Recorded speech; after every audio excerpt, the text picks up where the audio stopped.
정부가 단계적 일상회복 전환을 앞두고 마지막 거리두기 조정안을 발표했습니다. 현행 단계는 이달 말까지 유지하되 사적 모임 인원 제한 등의 일부 방역 수칙이 완화됐는데요. 자세한 내용 코로나19 브리핑에서 고려대학교 약학대학 김정기 교수와 알아보겠습니다. 전화로 연결하겠습니다. 교수님 나와 계시죠? 네, 안녕하세요. 예. 다음 주 월요일부터 수도권은 최대 8명, 비수도권은 최대 10명까지 사적 모임을 할 수 있게 됩니다. 일부 시설의 영업시간도 늘어나면서 이제는 일상 회복에 조금 더 다가서는 느낌인데요. 이번에 제시된 기준 어떻게 평가하십니까? 일단 당초 예상에서는 사적 모임 확대와 함께 영업시간도 일정 수준으로 연장되지 않을까 이렇게 예상을 했거든요. 네. 근데 주요 골자는 일단 사적 모임 인원 확대는 백신 인센티브를 적용하면서 일정 수준으로 증가를 했습니다. 네. 다만 기존에 당초에 예상했던 거와는 좀 다르게 일단 영업시간 연장 부분에 있어서는 대부분의 자영업 업종에 대해서 그 영업시간 연장된 게 아니고 그 수능생을 고려하면서 독서실과 스터디 카페 정도만 영업시간이 자정까지 연장이 됐거든요. 네. 어쨌든 당초 예상보다는 그 방역조치의 완화폭이 감소하면서 방역적인 측면에서는 긍정적이지 않나 이렇게 생각을 하고 있습니다. 예. 따라서 이런 어찌됐든 일정 부분 방역조치가 완화되는 결과를 낳았거든요. 그래서 이러한 부분은 향후의 유행에 있어서 부정적인 영향을 어느 정도는 보일 거다라고 생각을 하고 있는데 예. 일단 백신 접종률이 굉장히 빠르게 높아지고 있습니다. 네. 그래서 이러한 부분들이 어떤 방역조치 완화에 따른 부정적인 부분을 감소를 시킬 거다. 그래서 앞으로의 유행 상황은 지금 수준 내지는 다소 감소하는 양상으로 보이지 않을까 이렇게 예상을 하고 있습니다. 예. 자, 세부 내용을 살펴보면 결혼식장과 종교시설의 수용 인원도 조금 늘었는데요. 접종 완료자를 중심으로 완화됐지만 이게 결혼식장만 보더라도 250명까지 가능하거든요. 적지 않은 인원인데 방역 측면에선 괜찮을까요? 일단 말씀하신 부분처럼 접종 완료자를 중심으로 백신 인센티브가 적용이 됐습니다. 그렇다 보니까 이러한 부분은 어찌됐든 앞서도 말씀드린 것처럼 방역적인 측면에서는 긍정적이다라고 보고 있습니다. 네. 다만 그럼에도 불구하고 일단 모일 수 있는 인원이 크게 늘어난 부분은 분명히 있다라고 생각을 하고 있고요. 예. 접종 완료자만을 대상으로 해서 확대를 했습니다만 일단 돌파 감염의 우려는 여전히 있다라고 보고 있고 또한 돌파 감염에 의해서 미접종자가 감염되는 상황, 즉 이른바 트로이 목마 효과가 나타날 수가 있습니다. 예. 따라서 이러한 부분들을 국민들께서는 충분히 인지를 하시고 더욱더 이 방역 조치가 완화된 만큼 개인 방역 준수에 보다 신경 쓸 필요는 분명히 있다라고 생각을 하고 있습니다. 예. 자, 이렇게 방역 접종 백신 접종 완료자를 중심으로 방역이 완화된 건데 그런데 일선 현장에서 접종 완료자 여부를 정확히 가려내는 방법이 충분히 확보되어 있는지 궁금합니다. 일단 현재 단계에서는 그 전자 예방 접종 증명서를 제시하는 방법도 있고요. 예. 그리고 전자가 아니라 종이 예방 접종 증명서를 발급을 받아서 제시를 하는 방법이 분명히 있습니다. 그래서 전자예방 접종 증명서 같은 경우에는 스마트폰에 쿠브 앱을 설치해서 본인 인증을 거치게 되면 바로 발급이 가능하거든요. 예. 이외에도 뭐 카카오 앱이라든가 네이버라든가 패스 앱 등에서도 발급이 가능합니다. 그래서 이러한 방법들을 통해서 발급을 받으신 다음에 현장에서 제시를 하게 되면 충분히 가려낼 수 있지 않나 이렇게 생각을 하고 있고요. 예. 스마트폰 사용이 좀 어려운 어떤 일정 그 연령대 분들에 대해서는 실제로 종이 예방 접종 증명서도 발급이 가능합니다. 그래서 이 부분도 물론 컴퓨터를 이용한 어떤 누리집이라든가 그러니까 예방접종 도우미 누리집이라든가 정부 24 누리집을 통해서 발급이 가능한데 예. 이 부분도 컴퓨터를 사용을 해야 되는 부분이 있거든요. 예. 그렇기 때문에 읍면동 주민센터나 아니면 시군구 보건소에 가시게 되면 현장에서 발급이 가능합니다. 그래서 이러한 부분들도 실제로 현장에서 그러니까 자영업이라든가 식당이나 카페 같은 현장에서 충분히 제시가 가능하다 이렇게 보고 있고 네. 또한 여기에 더불어서 신분증에 부착할 수 있는 예방접종 스티커도 읍면동 주민센터에서 발급을 하고 있거든요.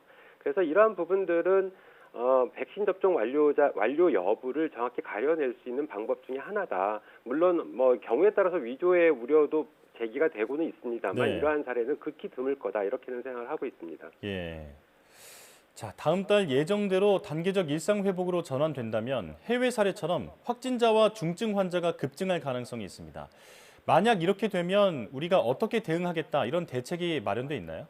일단 정부에서는 향후에 위드 코로나로 전환이 됐을 때 하루 신규 확진자 규모가 5천 명 정도 발생하는 범위에서는 대응이 가능한 걸로 이렇게 준비를 하고 있습니다. 네.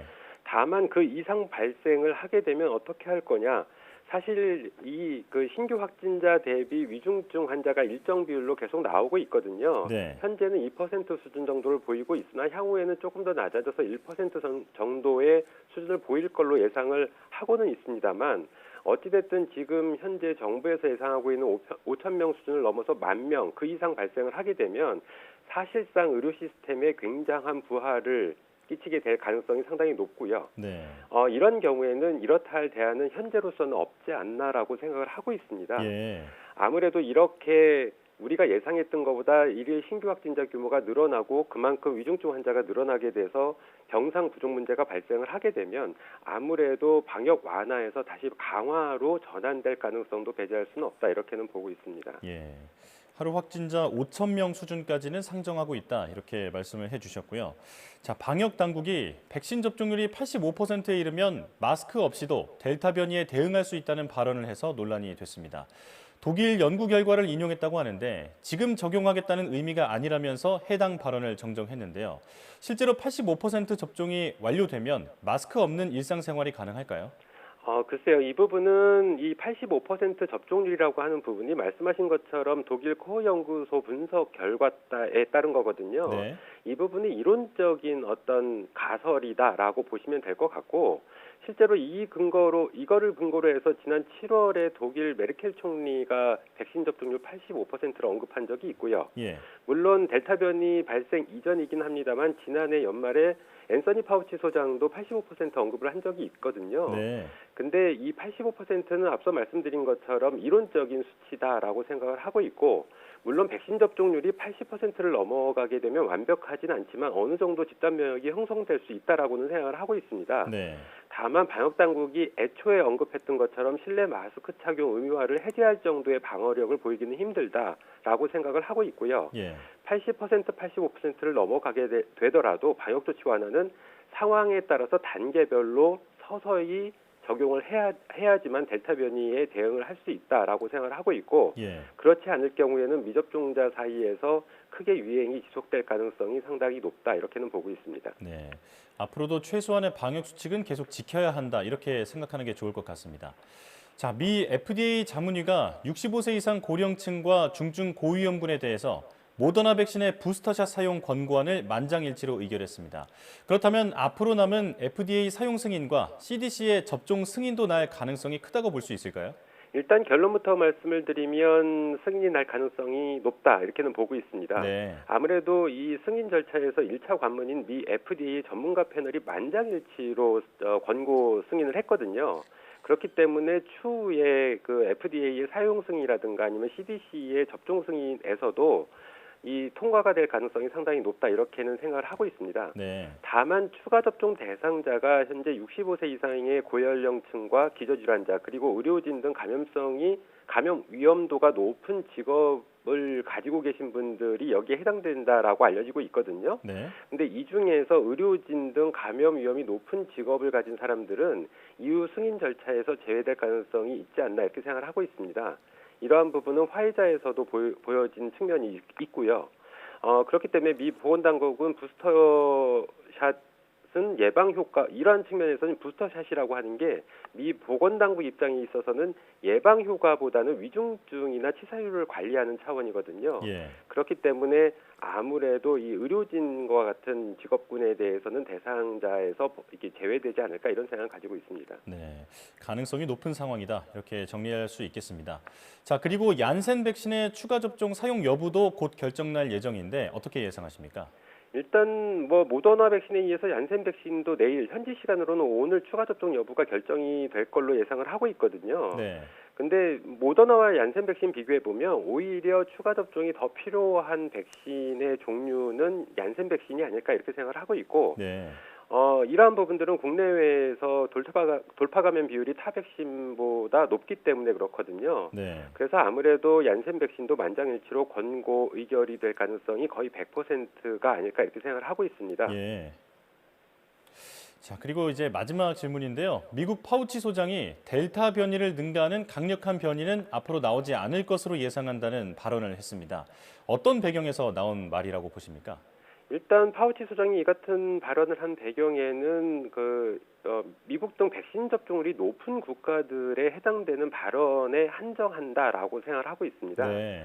이미 전 세계적으로 델타 변이가 감염의 거의 대부분을 차지할 정도로 이미 지배종이 됐고요. 여기에 백신 접종률이 높기 때문에 더 이상의 새로운 변이가 출현을 하더라도 지배할 여지가 없다라고 하는 생각에서 나온 발언이 아닐까 생각을 하고 있는데, 하지만 미국 같은 경우에도 1차 접종률이 현재 66%, 2차 접종률이 57% 정도밖에는 보이지 않고 있거든요. 예. 물론 자연 감염에 의해서 항체를 가지고 계신 분들도 포함을 하게 되면 이보다는 수치가 높아지는 것은 맞습니다만, 아무래도 20-30% 정도는 미접종 상태이고 항체를 보유하고 있지 않기 때문에 이분들 사이에서 새로운 변이 바이러스가 발생을 하게 되면 감염의 우려는 분명히 있다라고 보고 있고, 예. 전 세계적으로 봤을 때는 백신 접종률이 한 자리인 국가들도 상당히 많거든요. 그렇기 때문에 델타 변이 이외에 새로운 변이 바이러스가 출현을 하고 이 바이러스가 전파력이 높게 되면 지배종으로 변환이 될 가능성도 배제할 수는 없다, 이렇게는 보고 있습니다. 네. 이 델타 변이도 물론 일정 수준의 백신 회피 능력을 갖고는 있습니다만 지배종이 된 배경에는 높은 전파율이 하나의 큰 원인이다, 이렇게 보고 있는데, 네. 일단 향후에 이 코로나19 바이러스 자체가 RNA 바이러스고 돌연 변이 비율이 높기 때문에 향후에 델타 변이 정도의 전파율을 보이면서 오히려 백신 회피 능력이 보다 더 뛰어난 새로운 변이의 출현 가능성도 배제할 수는 없다. 그래서 이 바이러스가 향후에 지배종이 될 가능성도 완전히 배제할 수는 없습니다. 근데 네. 물론 확률적인 부분에서는 보다 낮긴 합니다만 가능성을 배제할 수는 없다, 이렇게는 보고 있습니다. 네, 끝까지 방심해선 안 되겠네요. 네, 여기까지 듣겠습니다. 코로나19 브리핑 고려대 김정기 교수와 함께했습니다. 고맙습니다. 네, 감사합니다.